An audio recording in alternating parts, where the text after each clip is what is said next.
Bruce Jeffrey Pardo might not be a name you've ever heard of, but give it 10 minutes and you'll never fucking forget it. Pardo grew up in the San Fernando Valley, graduating from John H. Francis Polytechnic High School in Sun Valley, Los Angeles. After earning a degree from California State University, Northridge, he landed steady work at the Jet Propulsion Laboratory and later at La Cañada Flintridge. It was in 2004, while working at Flintridge, that he met Sylvia Orza, the woman who'd become his wife in early 2006. But their marriage was a goddamn mess, and less than a year in, Sylvia filed for divorce. She claimed Pardo wouldn't open a joint bank account and expected her to support her 3 kids from a previous relationship entirely on her own dime. You can see why she'd want out fast. Beyond the official reasons in her divorce papers, though, whispers suggested other shit was brewing, like the rumor that Pardo had ditched his last family after their kid got crippled in a nasty swimming accident, refusing to pay a cent for hospital or rehab bills.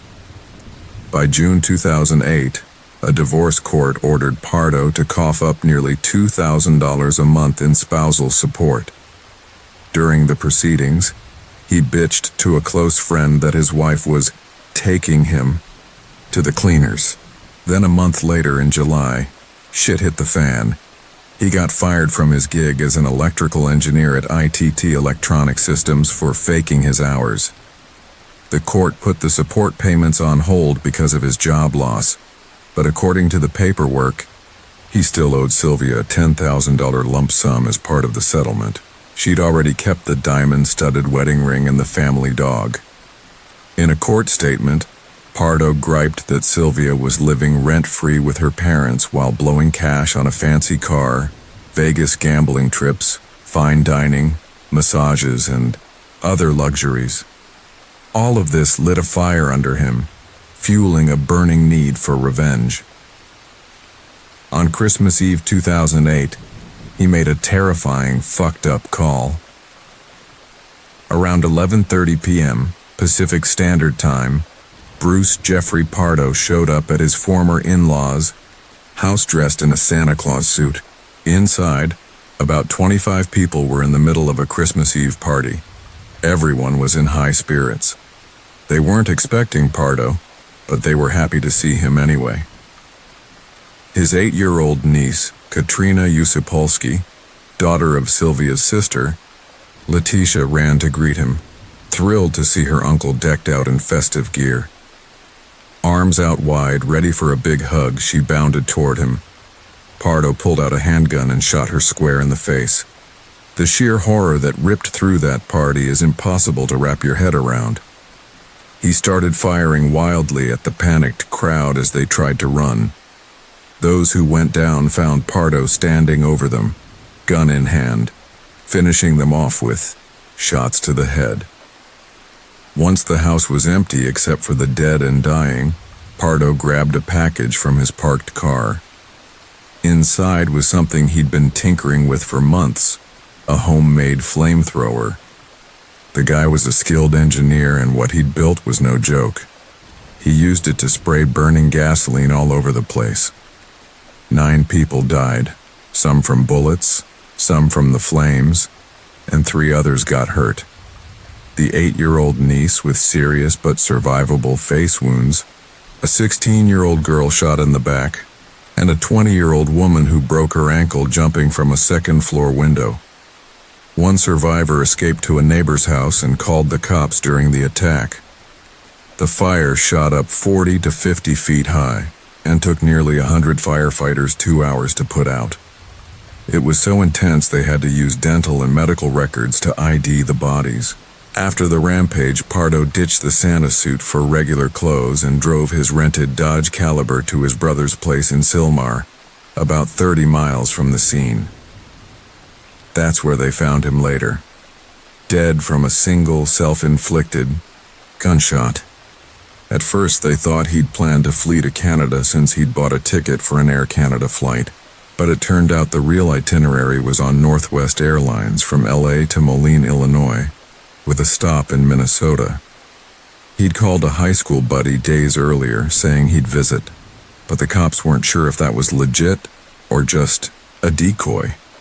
He'd seen the friend in October 2008, so maybe he was aiming to hide out in Illinois before crossing the border.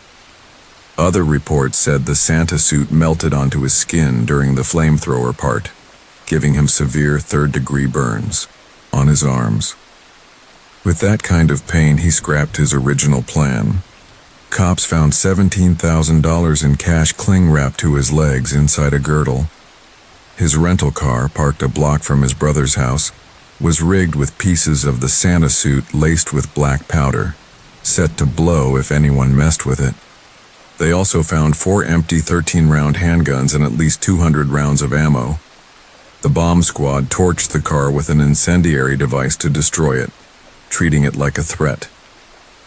At Pardo's house in Montrose, police uncovered 5 empty boxes for semi-automatic handguns, a Benelli M2 tactical shotgun, a container for high-octane fuel tank gasoline, and what they called a virtual bomb factory.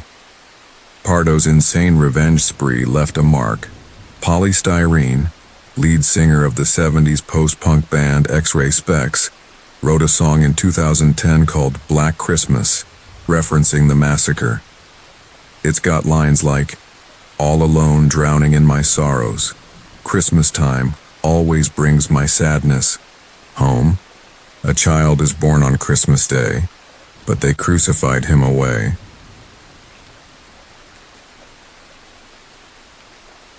It stands to reason there's no good day to stumble across a dead body, but Christmas Day might just be the fucking worst. A holiday all about life and love clashes hard with the brutal realities of death. Sometimes, though, real life is stranger and a hell of a lot darker than anything you'd find in a storybook. This is the tale of Joanna Yates.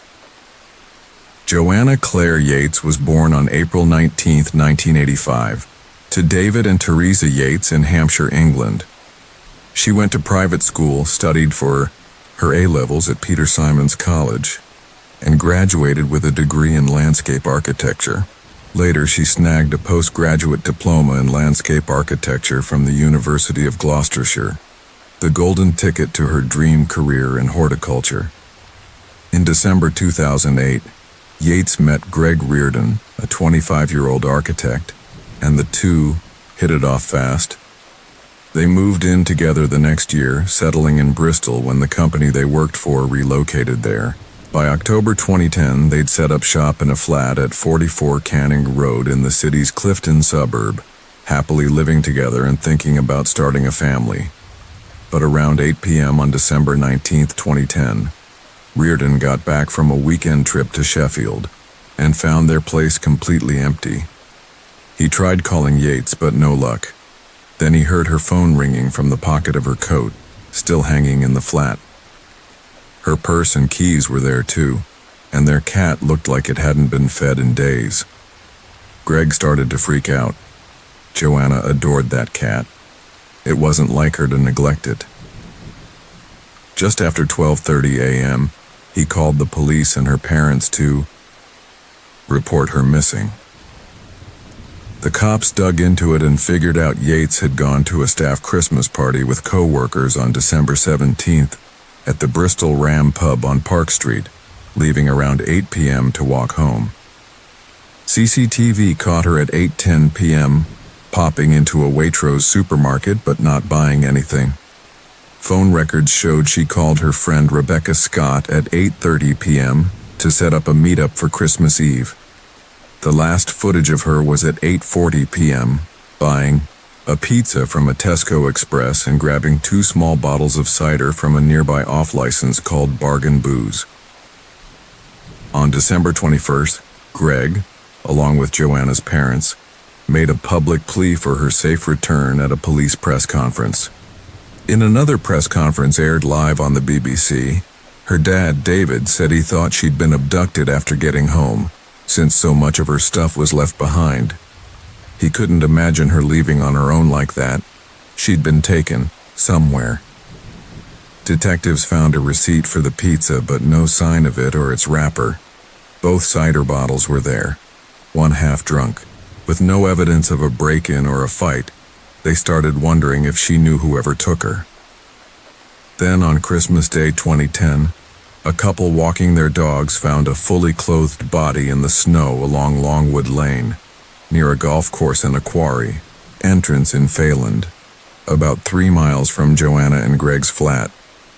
To the absolute heartbreak of her friends and family, the police confirmed it was Joanna. Reardon and the Yates family visited the spot on December 27th. David said they'd been told to brace for the worst and felt some relief that her body had been found. Just after 7 a.m. on December 30th, Christopher Jeffries, the landlord who lived in the same building, was arrested on suspicion of her murder. But by March 4, 2011, after a thorough investigation, the cops cleared him. He later won undisclosed libel damages for the defamatory news stories that followed his arrest and got an apology from Avon and Somerset police for the shit they put him through. In January 2011, they filmed a reconstruction of the case in Bristol for a BBC Crime Watch broadcast. A company called Snow Business, which worked on the Harry Potter films, was brought in to recreate the snowy conditions from when she disappeared. Within 24 hours of the news about the filming, over 300 people called the police with tips. A breakthrough had the cops thinking her body might have been moved in a big duffel bag or suitcase. On the morning of January 20th, Avon and Somerset police arrested 32-year-old engineer Vincent Tabak, who lived with his girlfriend in the flat next door to Yates. They didn't spill much while questioning him, wary of the media shitstorm from Jeffries' arrest. Tabak's arrest came after an anonymous tip from a woman, right after Yates's parents made a televised plea on Crime Watch. Canninge Road was shut down. Scaffolding went up around Yates' place and the cops sealed off Tabak's flat next door. They also searched a nearby townhouse where Tabak had been staying with a friend about a mile away. He'd been ruled out as a suspect earlier and had just gotten back from a holiday with his family in the Netherlands. His trial started October 4, 2011 at Bristol Crown Court. He pleaded guilty to manslaughter but denied murder. The prosecution said Tabak strangled Yates in her flat minutes after she got home, using enough force to kill her. They claimed Tabak, who was about a foot taller than her, used his size to overpower her, pinning her to the floor by her wrists. She'd suffered over 40 injuries to her head, neck, torso, and arms, cuts, bruises, a broken nose. The struggle was long, and her death would have been slow and fucking painful. They couldn't say why he attacked her in the first place. Evidence showed Tabak tried to cover it up by dumping her body. DNA from her body matched him, and samples behind her knees suggested she'd been held by the legs while carried. Fibers linked to his coat and car turned up too. Bloodstains were found on a wall near the quarry where she was discovered. The prosecution said Tabak tried to pin it on Jeffries during the investigation and had Googled stuff like how long bodies take to decompose and Clifton trash pickup dates in the days after her death. In his defense, he claimed he killed her while trying to shut her up after she screamed when he went to kiss her. He said she'd made a flirty remark and invited him for a drink, but when she screamed, he put his hands over her mouth and neck. Not hard, he said, and only for about 20 seconds. He denied a struggle and said he'd panicked after dumping her body. The jury went out to deliberate on October 26th and came back 2 days later, on October 28, 2011, with a 10-2 guilty verdict for murder. He got life in prison with a minimum of 20 years. The judge, Mr. Justice Field, mentioned a carnal element to the killing when passing sentence. JonBenet Ramsey was born in 1990 in Atlanta, Georgia, the younger of 2 kids to Patsy and John Ramsey. John was a big-shot businessman running Access Graphics, a computer system company that later got swallowed up by the giant Lockheed Martin. In 1991, John and Patsy packed up and moved the family to Boulder, Colorado, where Access Graphics was setting up its new headquarters. Patsy was deep into the junior pageant world and got JonBenet into all sorts of child beauty contests around Boulder. JonBenet did pretty damn well too, racking up titles like America's Royal Miss, Little Miss Charlevoix, Little Miss Colorado, Colorado State All-Star Kids Cover Girl, and National Tiny Miss Beauty. Her pageant gigs and Patsy's full-on pageant mom vibe were no secret to their friends, family, and the other contestants. According to what Patsy told the cops, it was December 26, 1996, when she realized JonBenet was gone. She found a 2-page ransom note scribbled in black marker on the kitchen staircase. The messy note demanded $118,000 for her kid's safe return. John pointed out to the police that the amount was damn near identical to his Christmas bonus from the year before, hinting that whoever wrote it might have had access to that info. The cops started eyeing theories about why that exact dollar amount was picked and took a hard look at Access Graphics employees who might have known about John's bonus. By most standards, the ransom note was unusually long. The FBI told the police it was weird as hell for a note like that to be written at the crime scene during the act, leading them to suspect it might have been staged. No fingerprints were on it except Patsy's and the authorities who'd handled it, and it was full of odd exclamation marks and random abbreviations. The note and a practice draft were written with a pen and pad from the Ramsey house. A Colorado. Bureau of Investigation report suggested the handwriting looked like Patsy's, but a federal court later said it was highly unlikely she wrote it, based on 6 certified handwriting experts. Meanwhile, John was making moves to pay the ransom while a forensics team swept the house. They started by cordoning off JonBenet's bedroom, the only room locked down to keep evidence clean, thinking she'd been kidnapped. Boulder police. Detective Linda Arndt showed up early that morning, planning to wait for the kidnapper's next move, but no one ever called to collect the cash. That's when shit got real. One of the plainclothes detectives asked John and a family friend, Fleet White, to check the house for anything off. They started in the basement. John unlatched a door and found his daughter's body in one of the rooms. JonBenet's mouth was taped shut with duct tape, her wrists and neck bound with nylon cord, and her torso covered by a white blanket, like someone tried to hide her. But it couldn't cover up the stench. John picked her up and carried her upstairs. The autopsy showed JonBenet had been killed on Christmas Day by strangulation and a skull fracture. There was no sign of typical sexual abuse, though the cops wouldn't rule it out completely. No bodily fluids turned up, but there was evidence her private area had been injured and wiped with a cloth. A garrote made from nylon cord had been tied around her neck and used to choke her. The report also noted some vegetable or fruit material, possibly pineapple, in her stomach from a few hours before she died. Photos from that day showed a bowl of pineapple on the kitchen table with a spoon in it, but neither John nor Patsy remembered putting it there or feeding it to her. If they were telling the truth, it meant some stranger fed JonBenet that pineapple before killing her, a fucked up detail that sticks with you. At first, Boulder police zeroed in on John and Patsy as the main suspects in their daughter's death.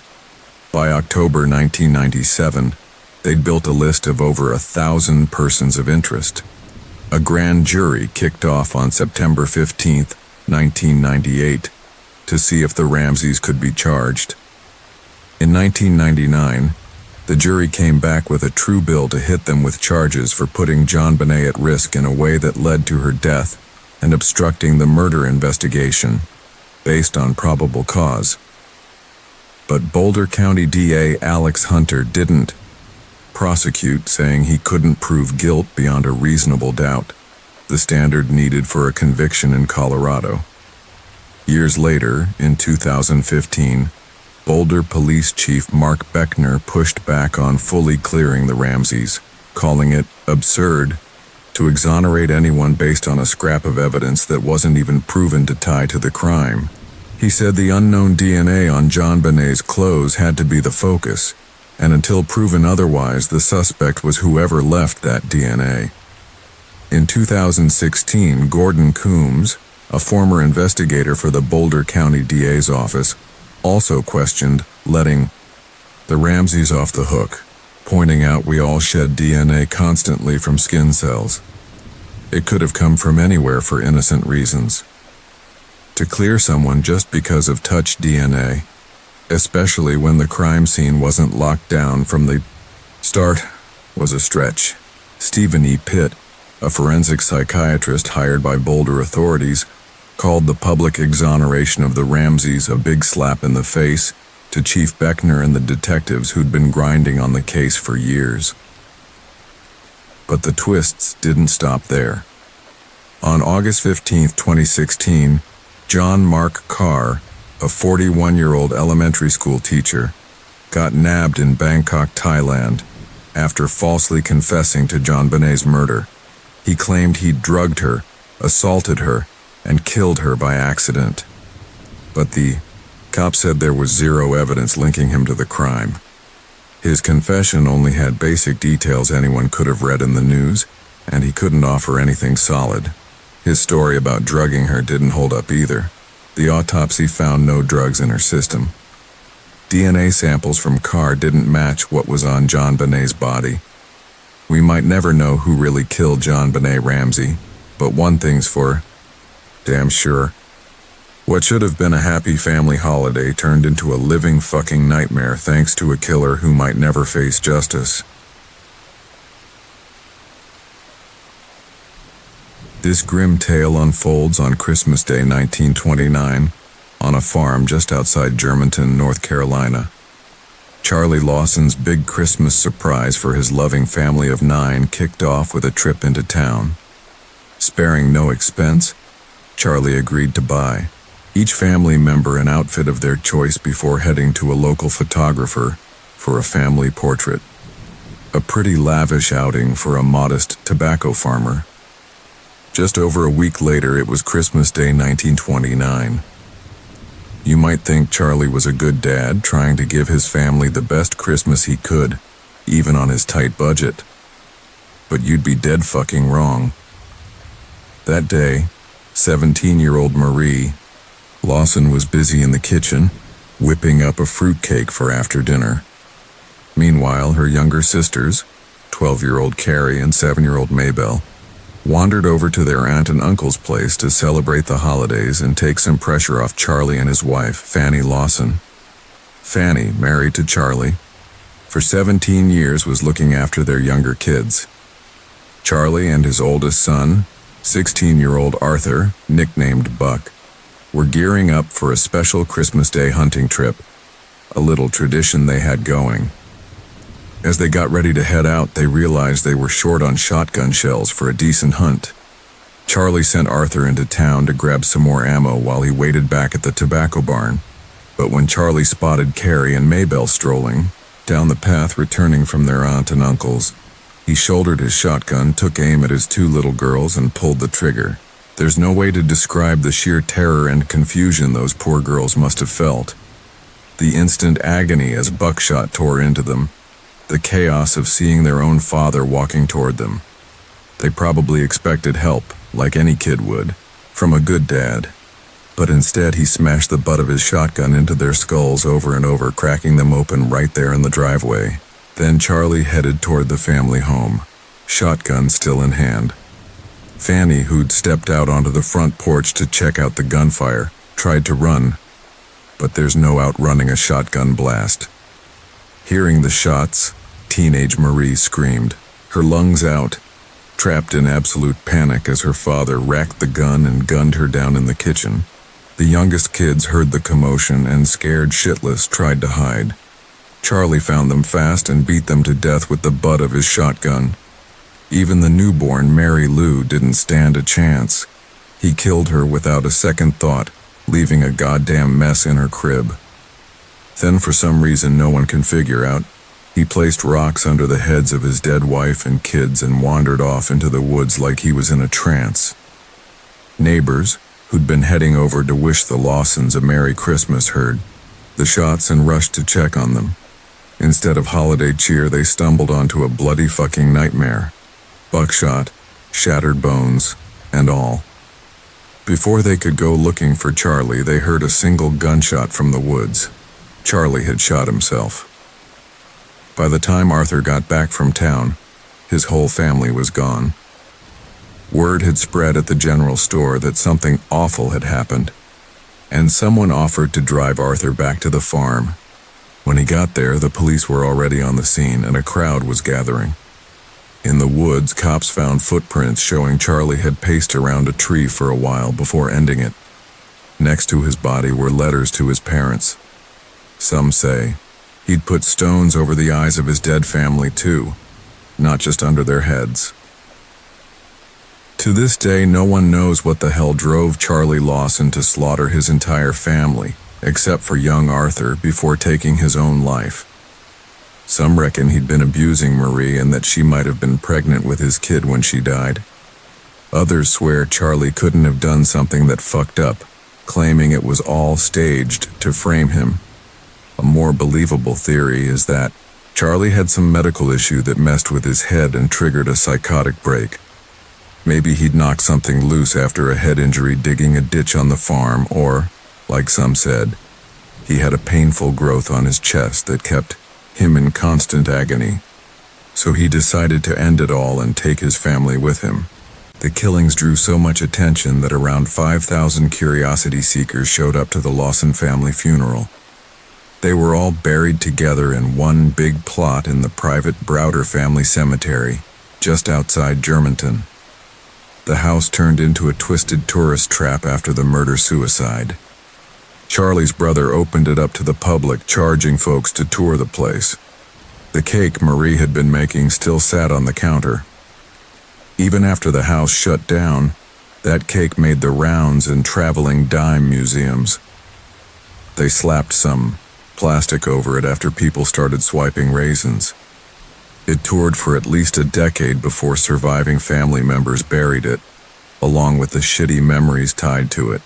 The house got torn down later, but the area's still got enough creepy history to spark ghost stories about the doomed Lawson kids and murderous Charlie. Believe it or not, the Lawson family tragedy didn't end in 1929. In 1945, James Arthur Lawson, the only kid to survive that Christmas Day bloodbath, died at 31 in a truck accident in Walnut Cove, North Carolina, not far from Germantown. He was buried in the same cemetery as the rest of his family, leaving behind 4 kids of his own. When news of Arthur's death hit the community, rumors of a family curse started flying. People said Charlie had reached out from the grave to claim his son. The murders even inspired the Stanley Brothers, a famous bluegrass duo, to write a dark-ass song about the Lawson family's fate. It's got lines like, "They say he killed his wife at first, while the little ones did cry. Please, Papa, won't you spare our lives? It is so hard to die."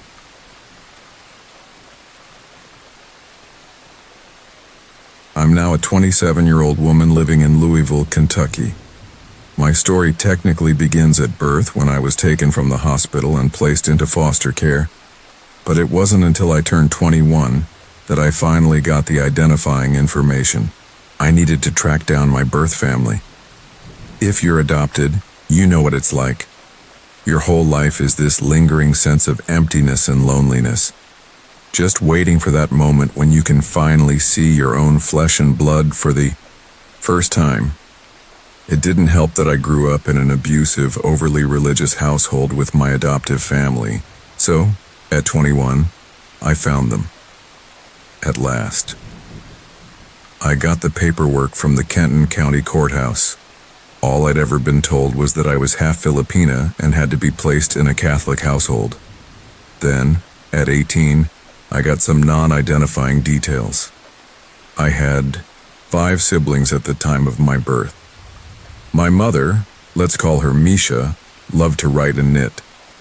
My father, let's call him Lynn, was a bass fisherman who wrote love songs on his boat. In my mind, I pictured this Catholic family who just didn't have the money to raise a sixth kid and wanted to give me the best life possible. Man, was I fucking wrong.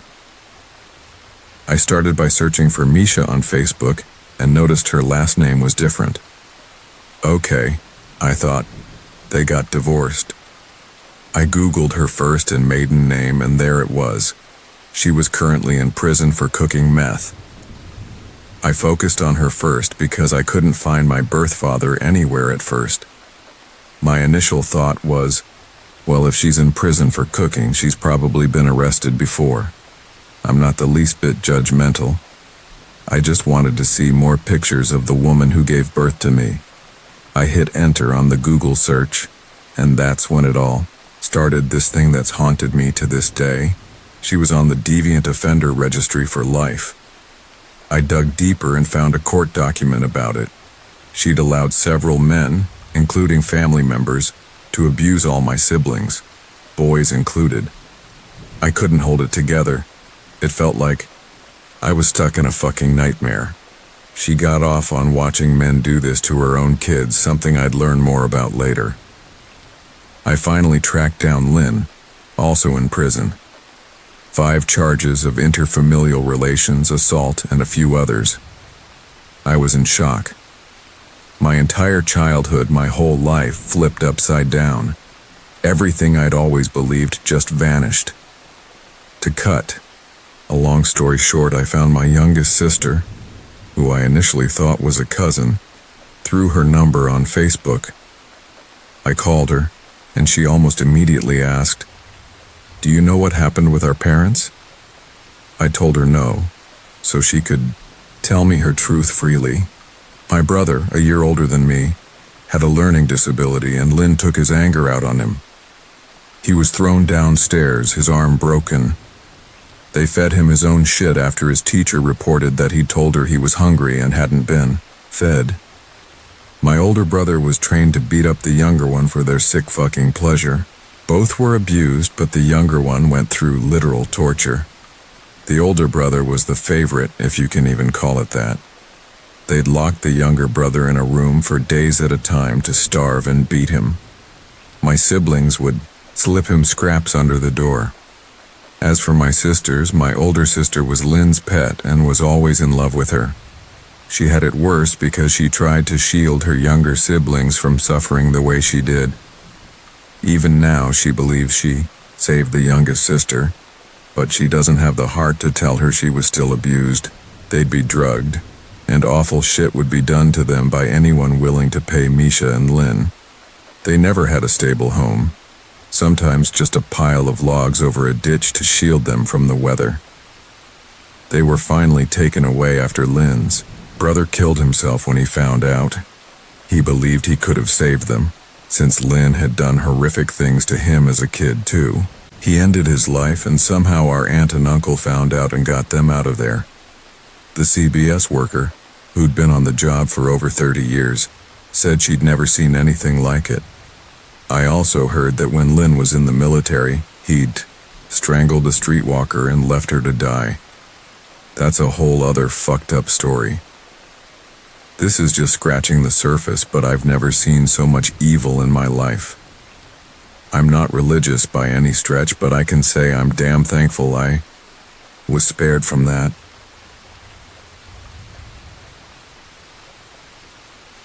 I worked at a toy shop for a couple of years, and as you can probably guess, Christmas was a fucking intense time for everyone pulling holiday shifts. You couldn't land that job without being one of those super enthusiastic, happy, smiley types. About 80% of the staff were entertainers or had some kind of performance background. We were living the dream, in a way. Getting paid to mess around with toys, crack jokes with kids, and soak up the Christmas vibe was the best part of the year. A toy shop at Christmas has this magical feel, especially when all the staff are buzzing with holiday spirit. Our store went all out for it.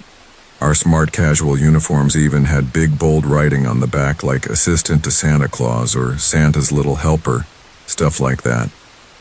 Naturally, it led to some awesome chats with kids asking if we'd met the big guy. Since I was the only one who'd worked with kids for years, those questions usually got tossed my way, and I always had an answer ready. So, that's the setup. One weekday, during a weirdly quiet moment, I was alone on the shop floor while the rest of the crew restocked after the afternoon rush. This boy comes in, no one with him, maybe 9 or 10 years old. He flashes a quick smile at me and starts wandering around.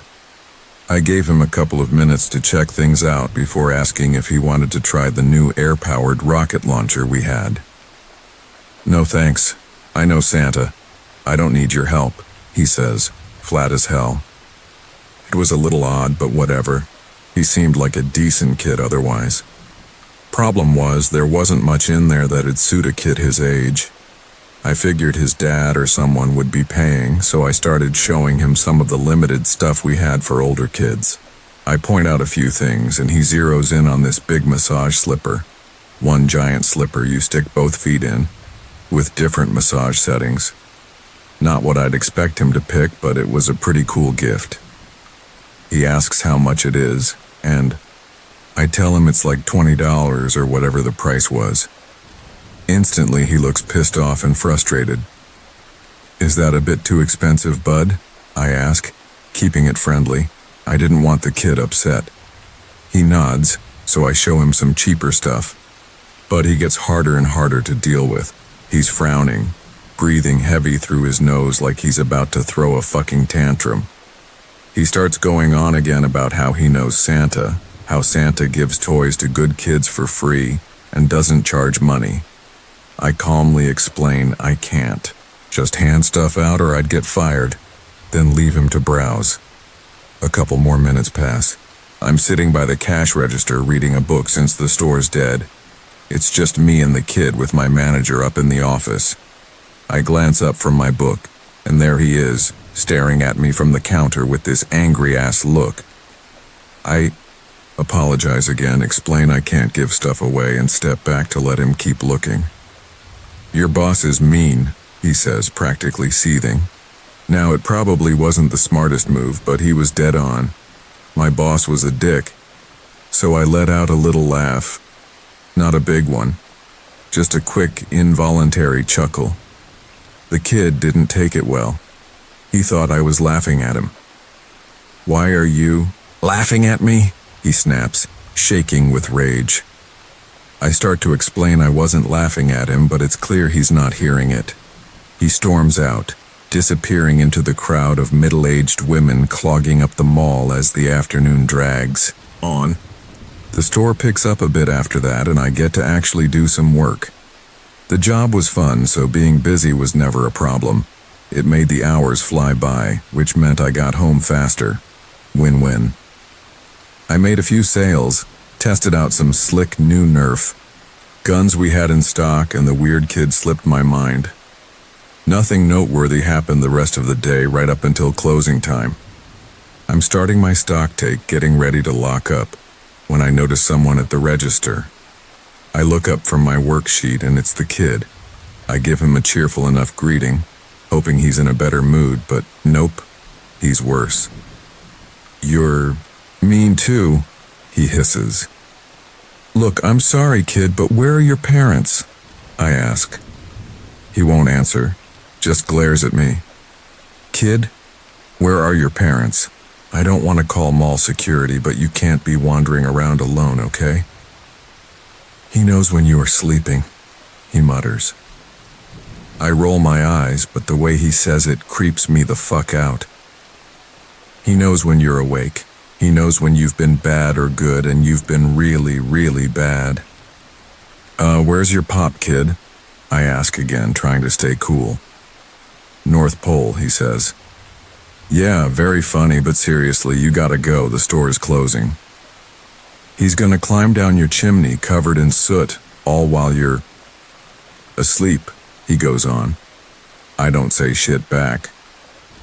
"He'll know when you're asleep and he'll creep right up next to your bed." I grab the store phone and dial the mall security short number. I try not to listen, but I can't. block out his voice over the dial tone. He's gonna stuff your mouth with coal until you choke and die. I spin around, ready to yell at this creepy little bastard. It's one thing to be a spoiled brat, another to say fucked up threats to someone trying to help. But when I turn, he's gone. No sign of him, not even outside in the emptying mall. I've only told this story a handful of times, but it never fails to give me the fucking chills. The thought of a kid that young having such a twisted take on Santa, like some vengeful, avenging angel, screws with my head. That warped view of the holidays never stops making my skin crawl.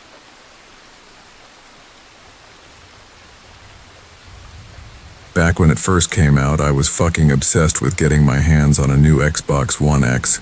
You know, the one with 4K and a way faster processor. Naturally, I tried every damn thing I could to snag one as soon as possible. My local Walmart was holding one of those Black Friday sales, and like a ton of other people, I stood in line waiting patiently to beat the rush. But I wasn't fast or lucky enough to grab one that way.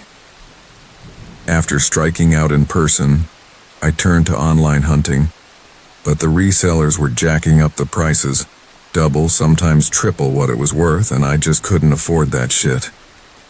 After weeks of trying every angle to get one, I had to admit it wasn't happening. Then I got a lucky break. Desperate, I'd resorted to Craigslist and found someone selling their Xbox One X for no more than the original price. I couldn't wrap my head around why they do that. Sounded too good to be true. But one thought drowned out the rest. If I didn't jump on it now, someone else would, and I'd kiss my shot at that Xbox goodbye. I emailed the seller right away, letting them know I was dead serious, had cash ready, and was good to go. I even offered to cover gas or whatever it'd take to get it dropped off at my door. Figured that'd sweeten the deal for someone who might be strapped for cash around the holidays. I was floored when they replied almost instantly, saying they still had the Xbox and were waiting for a legit buyer. They asked for my address so they could bring it over ASAP. I hesitated about giving out personal info like that and suggested meeting in public first, safer that way. Honestly, I wasn't thrilled about some random dude showing up at my house. But he said he'd be tied up with holiday errands all day, and there'd only be a few tight windows to drop it off. It'd be way easier for him if he could come straight to me. I wasn't exactly stoked, but fuck, I wanted that 4K Xbox so bad. So I caved, texted him my address, and figured at least I'd be on home turf if shit went south. Safer than me, going to his place. I was pumped, practically buzzing, waiting for the guy to show up with my new console. But he took his sweet-ass time. Hours dragged by, and I started wondering if he was even coming. By 1 p.m., 4 hours after he was supposed to be there, I was losing my cool, thinking it was a prank or some bullshit. I texted him, asking where the hell he was. Before, he'd replied quick, but this time, nothing. By 6 p.m., I gave up. Hope. Assuming he'd gotten a better offer and didn't have the balls to tell me he'd picked another buyer. I was gutted. Words can't even cover how disappointed I felt. Missing out at the store was one thing, I could deal with that. But I'd been so close to holding that Xbox in my hands and having it ripped away like that sucked ass. I didn't quit entirely, though. That night, I kept scouring Craigslist and other sites for an Xbox One X in my price range. As I was winding down for bed, I heard something. At first, I brushed it off as the wind or my imagination, but then it happened. Again, someone knocking, not at the front door but lightly on the TV room window. I went upstairs to the bedroom window and peeked out at the driveway. There's this weird-looking dude at my front door glancing around like he's making sure no one's watching. I'm suspicious as hell, but I head downstairs to see what he wants. He says he's the guy with the Xbox, apologizes for being so late, and explains he got held up with errands all day. Then he casually asks if I've still got the money. I open the door all the way but keep the screen door shut, just in case something felt off big time. I tell him, yeah, I've got the cash, but I don't see him carrying anything. So I calmly ask if he brought the Xbox, like, is it in his car or what? Sure enough, he says it's out in his van and tells me to grab the money and come with him to get it.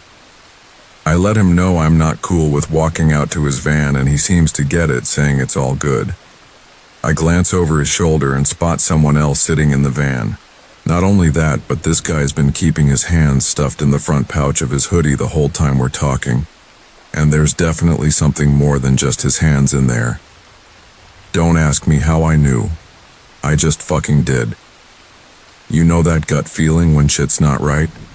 Yeah, that. I try to play it cool, lying that I'll just go grab my wallet and be back in a sec. The second I shut the door in his face and lock it, his vibe shifts. I make a split-second call, better safe than sorry, so I pull my phone out of my shorts and dial 911. As I'm doing it, I hear a loud thud on the front door, then the van's engine revving before it peels out into the night. When I check the door, I nearly shit myself. There's a rusty old hatchet stuck in the wood. I was right. He had something in that sweatshirt, and I was damn smart not to go out to the van. Be careful who you're buying from, folks. You never know who the hell's behind the username.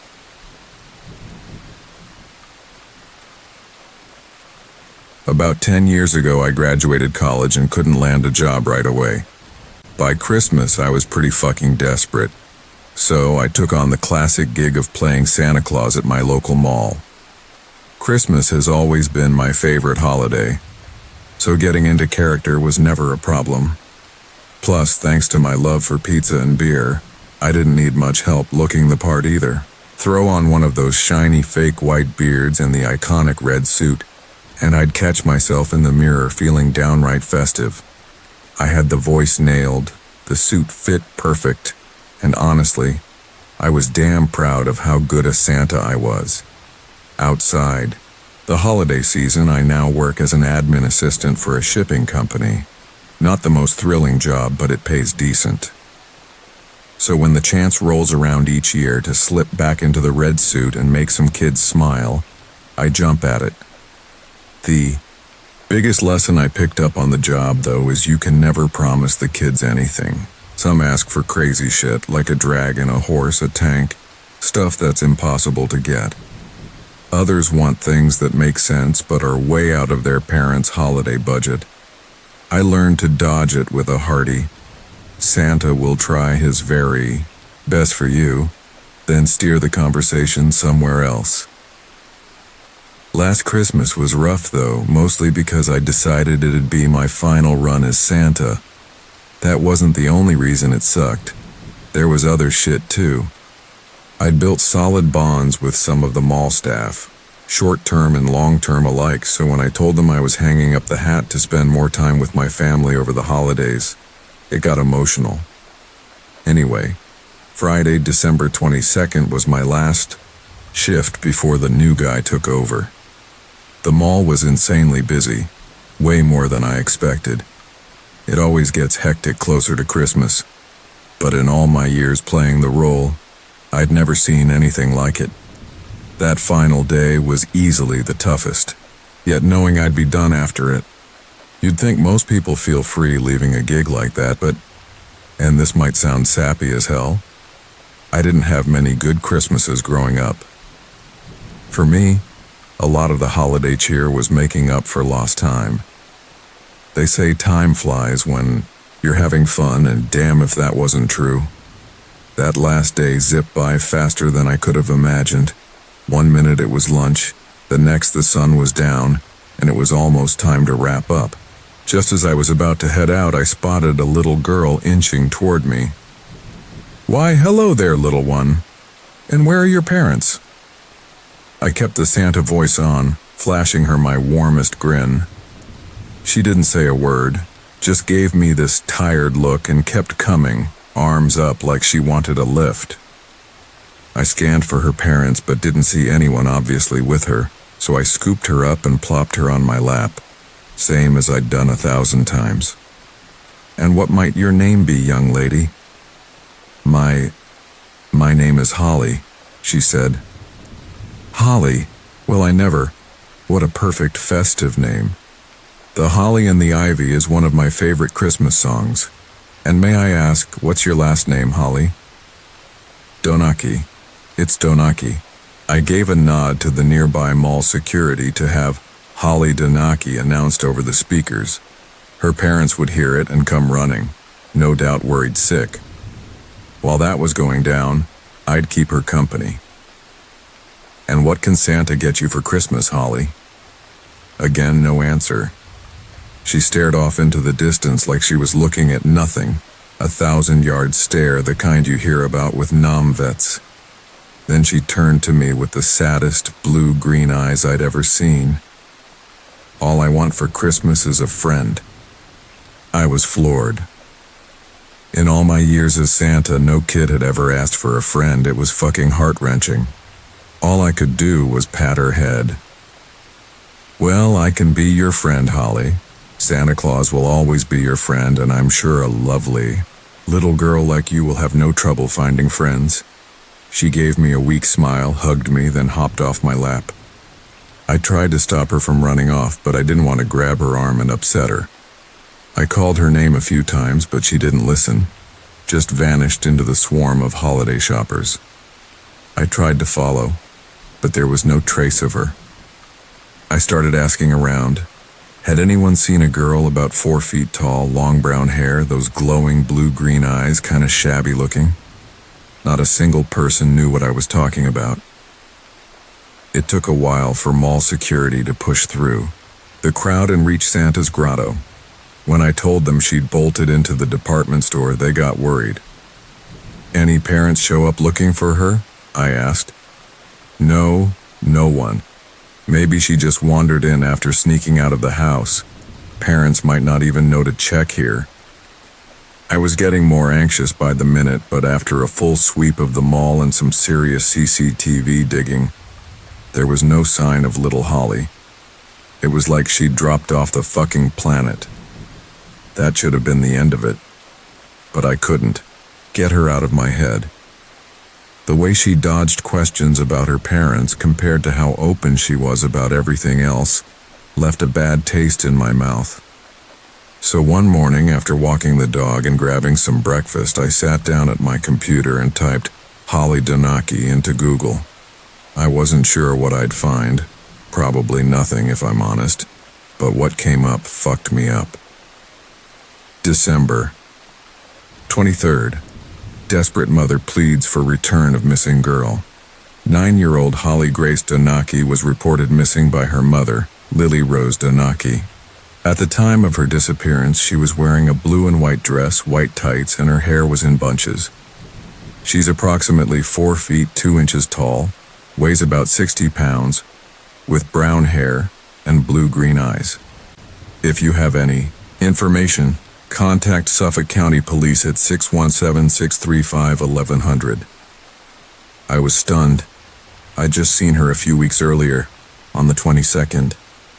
Maybe it was a typo. But the more I dug, the worse it got. The next article sent chills down my spine. January 4th breaking. Remains of missing 9-year-old Holly Donaki found today in a wooded area 3 miles from her home. Suffolk County Police are investigating the cause of death, which appears to be foul play. Holly was gone. She died just weeks after I met her, and all she'd wanted was a friend.